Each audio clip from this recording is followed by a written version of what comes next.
Good morning, students. I welcome all of you on the YouTube channel of Government College, Jhadol.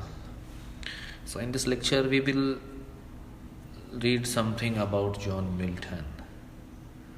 John Milton का एक कविता है, वो हमारे syllabus में prescribe किया गया है, इसलिए हम जॉन मिल्टन के बारे में बात करेंगे और कविता के बारे में हम कुछ बातें करेंगे. So the title of the poem is when the assault was intended to the city. But कविता के बारे में जानने से पहले हमें जॉन मिल्टन के बारे में कुछ बातें जान लेनी चाहिए. सो John Milton was an English poet, pamphleteer, an historian, and considered the most significant English author after William Shakespeare. ये विलियम शेक्सपियर के बाद में अंग्रेजी का बहुत बड़ा विद्वान और बहुत बड़ा राइटर माना जाता है. He was an intellectual who served as civil servant for the Commonwealth of England under the Council of State and later under Oliver Cromwell. Okay, so he was born on 9th of December 1608, मतलब 1608 में ये पैदा हुआ था. Died in 1674.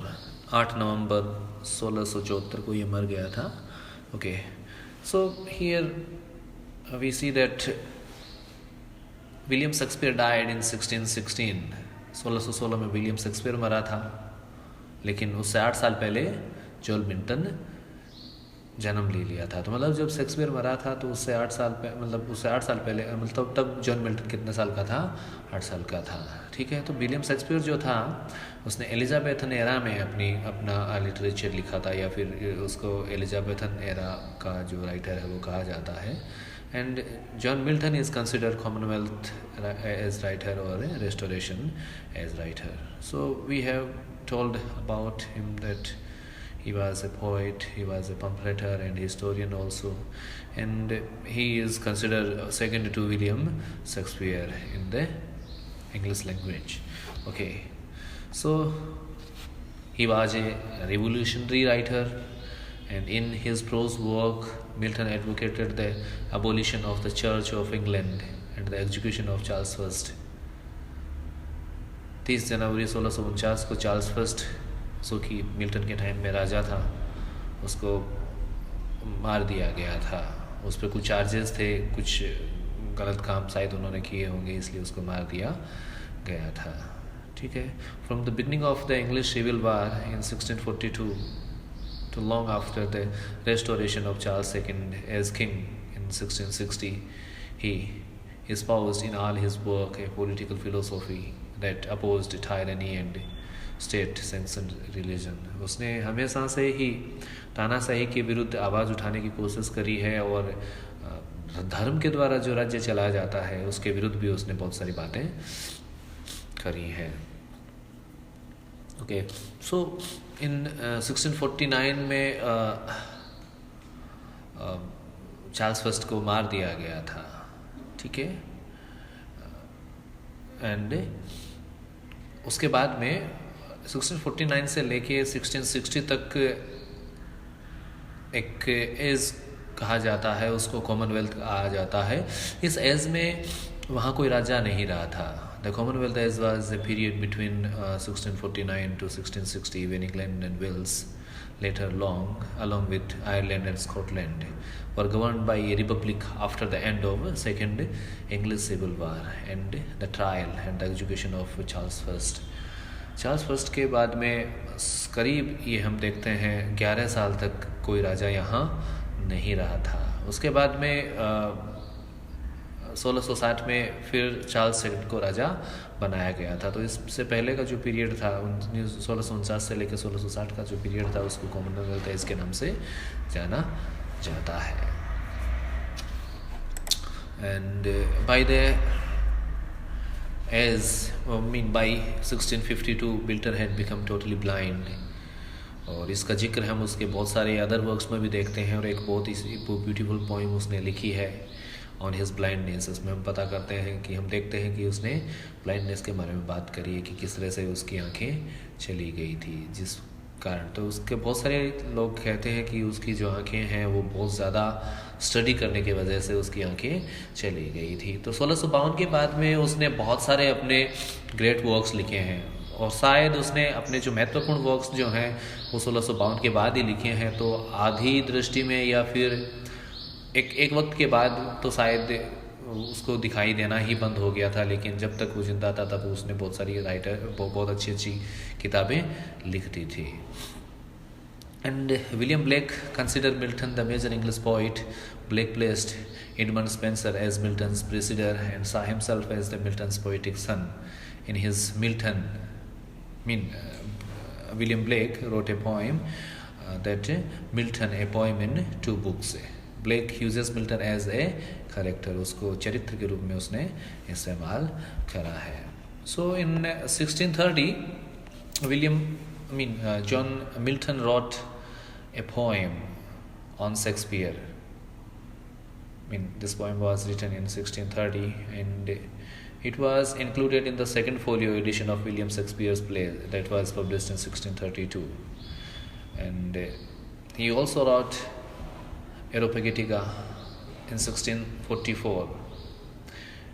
It was written in the condemnation of pre-publication censorship.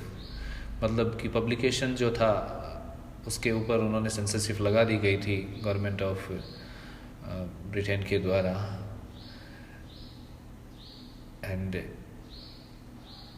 This work talks about the freedom of speech and freedom of press also. तो ये जो work है ये बहुत ज़्यादा इम्पोर्टेंट वर्क है. शायद इतिहास में पहली बार कोई किताब लिखी गई थी जिसने फ्रीडम ऑफ स्पीच और फ्रीडम ऑफ प्रेस की बात करी थी. And in his early period, Milton's principal poem include On the Morning of Christ's Nativity. I have also talked about on Shakespeare that was written in 1630. And then there is a poem Il Allegro and Il Penseroso. ये भी 2 कविता हैं. These are called companion poems. Then there is Camus, a play written by John Milton. And then there is Lycidas, a major literary achievement to extent that the reputation as with this work he get a reputation as a great author. And this Lycidas is a pastoral elegy which commemorates the death of a fellow student at Cambridge, Edward King, who drowned while crossing the Irish Sea. Irish Sea को पार करते हुए Edward king नाम का जो इसका दोस्त था, जिसको लिसिडास नाम दिया गया है इस कविता में, वो डूब के मर गया था. Then there is Paradise Lost that was published in 1667. उसके Paradise Lost है वो उसके मास्टर मैग्नम ऑप्स माना जाता है. इसका खूबसूरत और बेहतरीन जो वर्क है उसके रूप में माना जाता है. ये एक ग्रेट एपिक भी इसको माना जाता है. Milton is best known for his Paradise Lost and it is consider a greatest English poem in English literature. And then he also wrote Paradise Regained and Samson Agonistes. इस तरह से उसने बहुत सारी अच्छी अच्छी किताबें लिखी थी. सैमसन एगोनिस जो है ये एक प्ले है जो कि कभी पब्लिश नहीं करवाया गया था. पब्लिश का मतलब पब्लिश नहीं, इसको कभी परफॉर्म नहीं किया गया था. तो ये कुछ बैकग्राउंड था जॉन मिल्टन का, जिसमें उसने बहुत ग्रेट कविताएं लिखी हैं, जिनमें हम शामिल कर सकते हैं पैराडाइज लॉस्ट, पैराडाइज रीगेंड. उसके बाद में हम लिसिडास देख सकते हैं, On the Morning of Christ's Nativity देख सकते हैं, L'Allegro and Il Penseroso भी देख सकते हैं. उसके बाद में उसने एक ड्रामा लिखा था, सैमसन एगोनिस्ट भी उसमें है, एरोपेगेटिका भी है. उसने सेकंड फोलियो के लिए ऑन शेक्सपियर नाम की एक कविता लिखी थी जो कि 1630 में लिखी गई थी. तो लिसिडास भी उसकी एक बहुत बड़ी पास्टरल एलेजी है. आने वाले टाइम में या फिर सेकेंड ईयर या थर्ड ईयर के सिलेबस में आप लोग भी देखोगे कि लिसिडास जो है हमारे सिलेबस में प्रिस्क्राइब करी हुई है. तो इस तरह से ये थोड़ा छोटा सा बैकग्राउंड था about John Milton and Samuel Johnson है praised Paradise Lost as a poem which, with respect to dignity, may claim the first place, and with respect to performance, the second among the production of the human mind. ये statement Samuel Johnson ने paradise lost के बारे में लिखा था। तो आज के लिए इतना काफ़ी है, धन्यवाद। आगे वाले लेक्चर में हम बात करेंगे, कविता को लाइन बाय लाइन पढ़ने की कोशिश करेंगे। तब तक के लिए धन्यवाद।